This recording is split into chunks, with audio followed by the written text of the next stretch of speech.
Hi, I'm Dorottya Nagy-Szakal, the Chief Medical Officer at Biotia and the Research Assistant Professor at SUNY Downstate Health Science University. Today, I'm going to talk about emerging technologies that can help us to use as precision infectious disease diagnostic, such as next-generation sequencing and artificial intelligence. So today I'm going to talk about what we do at Bioshock, precision infectious disease diagnostic and using clinical metagenomics to identify pathogens and antimicrobial resistance. We use next-generation sequencing, and I'm going to show a couple of examples how we can implement this into the healthcare. And since everything shifted during the last couple of months to focus on COVID-19, I'm going to talk about how next-generation sequencing can be used in genomic epidemiology and diagnostic as well. So my background is actually pediatrics, and after medical school and graduating from the Semmelweis University, I joined Texas Children's Hospital as a clinical research scientist to focus on pediatric chronic gastrointestinal disorders. Very early on, I was introduced to the microbiome concept, the trillions of bacteria living in our body, and how we can use them, understand them, and use them for diagnostic and also for therapeutics. After Texas Children's Hospital, I earned my PhD in clinical metagenomics and joined the Columbia University Center for Infection and Immunity to work with one of the most established virologists, Ian Lipkin, to use next-generation sequencing and use this technology for infectious disease diagnostic, not only for acute, but also for chronic disorders. 2 years ago, I joined Biotia with the mindset to bring this novel technology to the healthcare and help for patients every day to use this most novel technology in infectious disease diagnostic. So our mission at Biotia is to fight infectious disease by providing precision diagnostics and deploying the leading global genomic database of microbes and antimicrobial resistance markers. So we have an incredible team with our co-founders, Dr. Niamh O'Hara and Dr. Christopher Mason. We pioneer and advance in precision infectious disease diagnostic. We have a CLIA laboratory in New York State and develop novel clinical microbiome applications. Interestingly, we map microbes from the New York subway to hospitals. We have one of the largest database of hospital-acquired infections, collaborated with NASA, and built a leading software for identification of pathogens. So what's the problem we try to tackle? There is a high diagnostic failure. That means that 18 million diagnostic errors happen annually. And there is a limitation with the gold standard technologies such as culturing and PCR that the hospitals are using currently, and that can lead to misdiagnosis. Also, with that, there is an increased mortality without diagnosis and proper antibiotic therapy. Another problem is that when we don't know what we have to treat, we use frequently broad-spectrum antibiotics, and that means that there is an increased risk for resistance and dangerous side effect profile. Also in infectious disease, one of the most crucial points is time. We need rapid, targeted treatment that can increase survival and shorten the hospital stay with a decreased cost for both the hospitals and the patients. And I really like to show this slide to show that how emerging global crisis is antimicrobial resistance. By 2050, they predict that around 10 million people are going to die annually from an infection that cannot be treated by antibiotics. So there is an increased need for emerging technologies to identify the pathogen, the antimicrobial resistance, so we can guide the physicians how to treat these patients. And some of the examples of the culprits, I just highlighted a couple of high priority pathogens that can be identified in patients and hospital surfaces, such as Acinetobacter baumannii, Pseudomonas aeruginosa. These are all carbapenem resistant pathogens, which can highly prevalent in hospitals and in patients, but also we know there is an emerging of Staphylococcus aureus and Enterobacter species, or the Clostridioides difficile, which are highly resistant to different antibiotics. So just to show you a couple of numbers, what we have to deal every day in the infectious disease wards, almost half of the patients, we cannot tell a definitive diagnosis, what the pathogens there, what needs to be treated. That means that usually there's a very high number for empiric antibiotic therapies for these patients. So what's the current gold standard method is culturing, which is actually a technology from the 1800s, which is very limited, targeted. You need to know what's the pathogen you want to identify. It's very labor intensive and low throughput. So what we have been trying to use is next generation sequencing, when you have the whole microbial composition of a sample. It's very comprehensive and it can be high throughput. We use two technologies, Oxford Nanopore MinION, which is like a deployable small equipment that's the advantage that it can be used offshore, not just in hospitals, and Illumina sequencer, which is like more accepted in clinical diagnostics. So what exactly is sequencing? It's an important tool for mapping of genomes of novel and known organisms and compare genomes across multiple samples. And also it's being used for discovery, characterization, and identification of the microbes. So how it's actually happening in a laboratory? We collect the samples, which could be any kind of human sample type, urine, stools, cerebrospinal fluid. We can collect environmental samples. And since we are focusing on the microbial genetic information, we usually do pre-processing of lysing the human cells, digest the human DNA. So we end up with only the microbial cells. Then we do a microbial DNA or RNA extraction, and then use library preparation, which can cut up the genetic information, identify them, amplify, and we use sequencing to have all this genetic information in a comprehensive manner from each and every sample.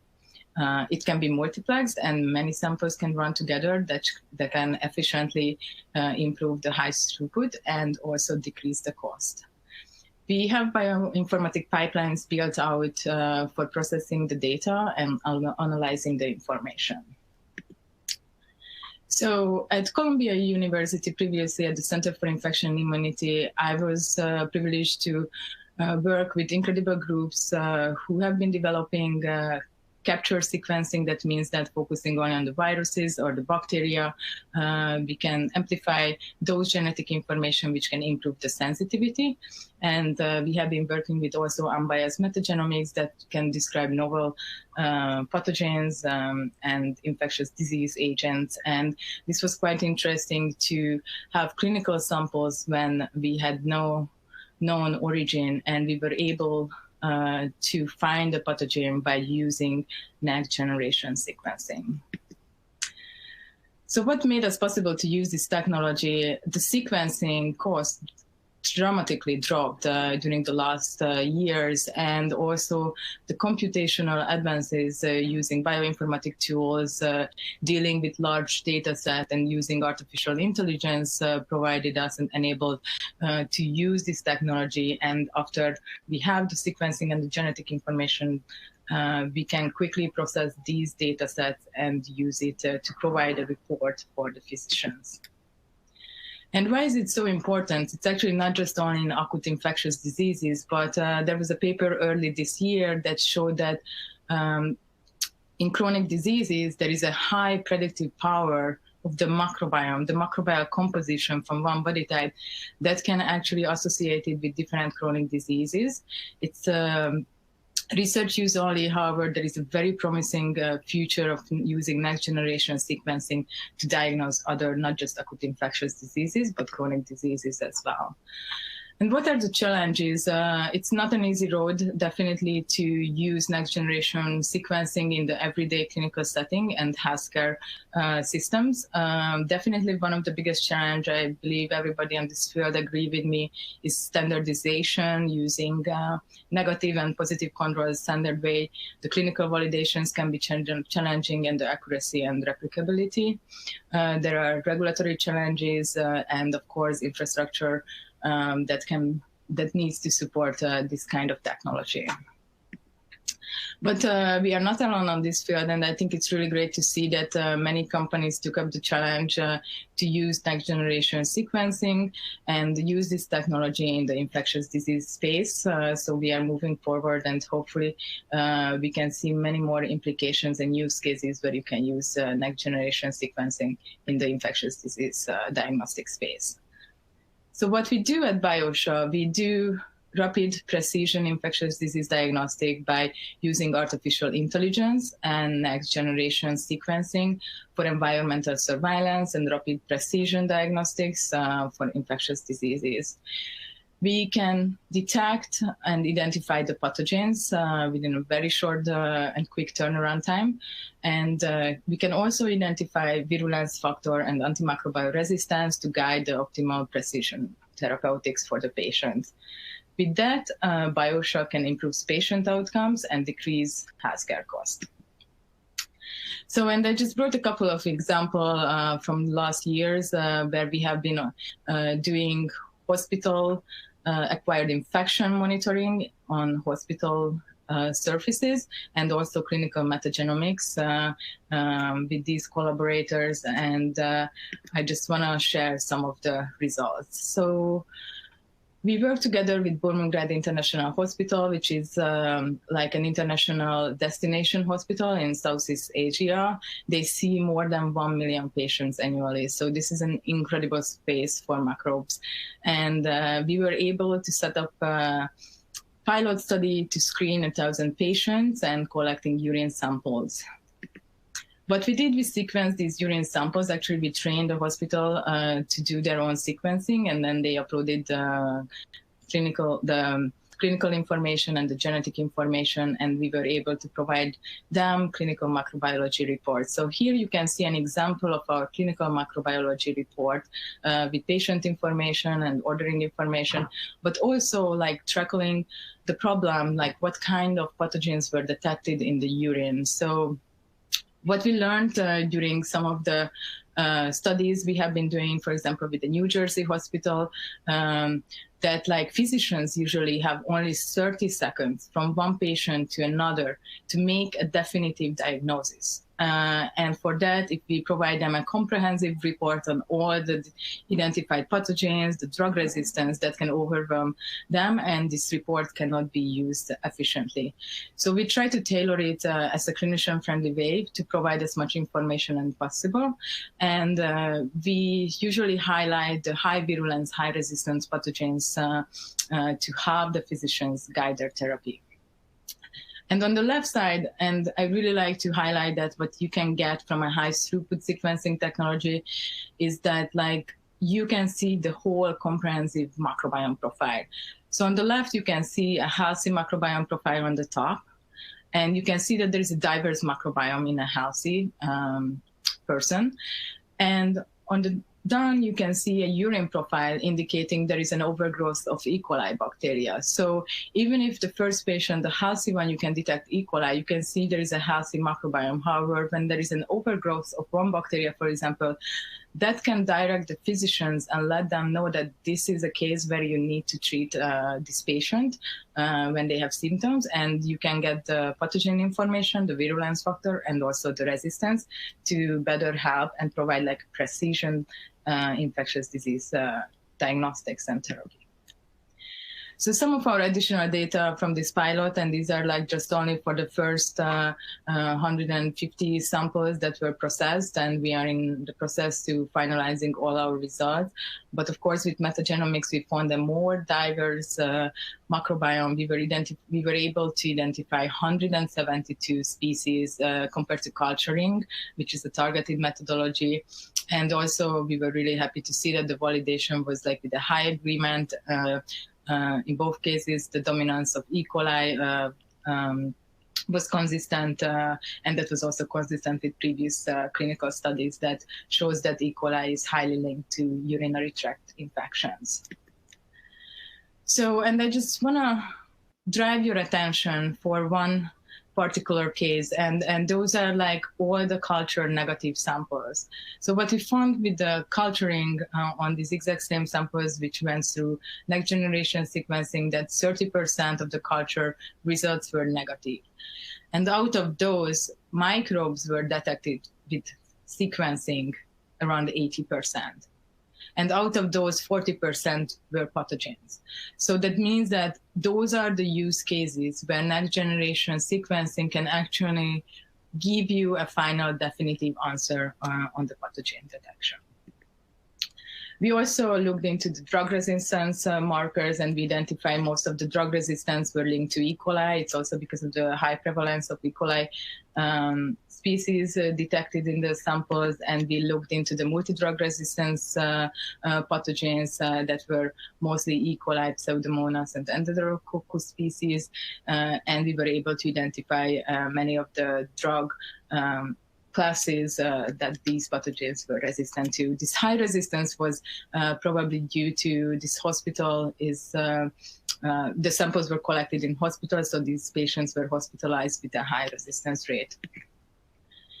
Another exciting pilot, which we took up the challenge to use next generation sequencing, was last year working together with a New Jersey hospital and healthcare system, where they identified that there was an evidence of high drug resistance, not just for methicillin that was seen in Staphylococcus aureus, but when they shifted to prescribing a different drugs, trimethoprim, sulfamethoxazole, they found that there might be a resistance to both drugs. So they sent us isolates, and we used next generation sequencing to identify these strains. And indeed, what we found that there was an evidence for both drug resistance.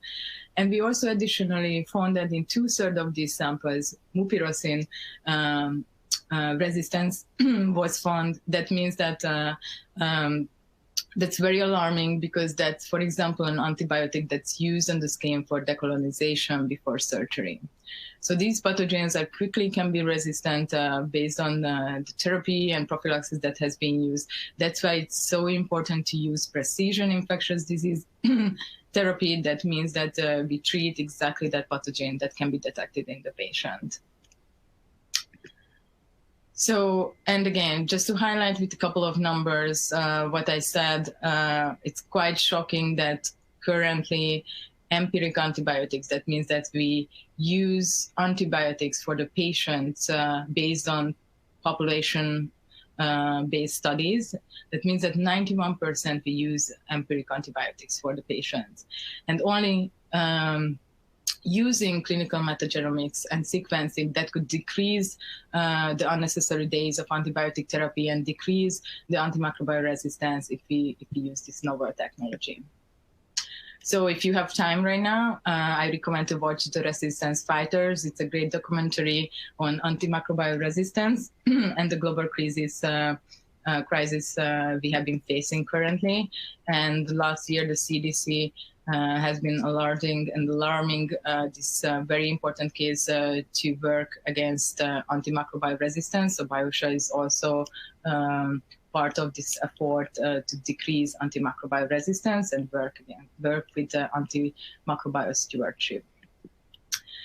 So, but everybody's companies and everybody's focus and attention shifted to COVID-19 pandemic. And so today I saved a little time to talk about that and how next generation sequencing, this emerging technology, can be used and why is it important to use during the pandemic. So I don't want to talk much details about the virus. I'm sure everybody is monitoring the state. This is a picture from April 16 from John Hopkins website where they're showing we are over 2 million people that were diagnosed with COVID-19, and we are reaching 150,000 patients who died from COVID-19 around the world.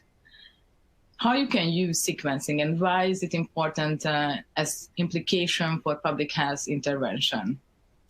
Genome sequencing in viral outbreaks is desirable to characterize the infectious agents, determine its evolutionary rate, identify the signature of host adaptation, track transmission route, identify and monitor diagnostic targets, and characterize the responses to vaccines and treatment. That's incredibly important. And also to determine the role of co-infections when we do comprehensive metagenomics. So this is just an example how all the collaborators got together and have been sequencing all these samples and upload the data to a server where we can analyze of variants and mutation rates and track the spread of the virus, identify clusters and transmission, so we can learn more about the virus spreading. And also, like by countries, you can see the colors differently. For example, where was the origin of the virus, which was identified from patient samples. So this is a great website to follow, GIS AID. There is a great collaboration, and it's incredible how globally all the researchers came together to track the virus using sequencing. Also, I would like to highlight the effort of the Center for Disease Control and Prevention. There are currently around 37 manufacturers and commercial laboratories that have an in vitro diagnostics EUA. That means that like they implemented a new diagnostic tool to use against COVID-19. And I think this is very, very critical because we need to do as much screening and diagnostic as possible to monitor the virus. What we do at Biotia, we have a provisional CLIA permit, New York State permit. We have active IRB to process samples using sequencing. We have a BSL-2 high complexity laboratory, and I have an incredible scientist, Maracoto Rodriguez. She has been working in the front line for supporting the validation, optimization of all these new technologies. We try, and in the future, we have the possibility to implement screening tests, such as the LAMP system that was validated by Cornell, and PCR-based technologies such as BioFire film array. And also still our focus is on the next generation sequencing, which can step up and help in the diagnostics. So currently we do clinical validation on a target enrichment assay in partnership with a bioscience company, and using our Bioshock COVID-DX software to translate all these genetic information immediately into a clinical report, which can help the physicians. But also using all the sequencing data, we can provide the research use only documentation about additional information on the strains. So how this happen? We collect human and environmental samples. We do, again, the microbial extraction, library preparation, and next generation sequencing, and use our software, the Bioshock DX for the comprehensive evaluation, and Bioshock COVID DX for cloud-based software technology, and provide a clinical microbiology report. And this sequencing can additionally, besides identification of the strains, can add information about virulence factors and geographic sources. And I think what can be interesting when we increase our database in the future using artificial intelligence, we can stratify risk and outcome. We can predict the outcome using additional clinical metadata. So what's going to happen during the next couple of months? This paper was published this week in April 2020. It predicts that there are going to be recurrent outbreaks, and interventions are definitely needed, specifically to improve critical care, develop effective therapeutics, and social distancing definitely can be a key. So again, I just want to highlight, we need to do as much as possible screening, diagnostic, and serological testing, and we need to use the next generation sequencing for surveillance. This is just an example, startup company I have been working with to focus on deploy rapidly deployable foldable containers technologies, and they can place molecular diagnostic or just sample collection centers to anywhere. And also, it's really great to see the collaborations and how innovators are adopting new technologies to fight against COVID-19. So some of the example is like hand hygiene tools, disinfection tools have been on the market, trying to get EUAs to use it and implement it into the critical care. And also there are some techie apps using AI, for example, for cough detections and body temperature detection using drones and cameras. So there's a very exciting time for digital health and innovators. Besides these very crucial challenges. And with that said, I would like to finish my presentation. I would like to thank my Biotia team, who has been like really incredible during this very difficult time. And also I would like to thank for each and every first responders who are fighting against this pandemic and saving lives every minute, and they are in the front line risking their lives. So with that said, I would like to just emphasize, stay at home, stop the spread. And with that, you can be also a COVID-19 hero and save lives. Thank you so much.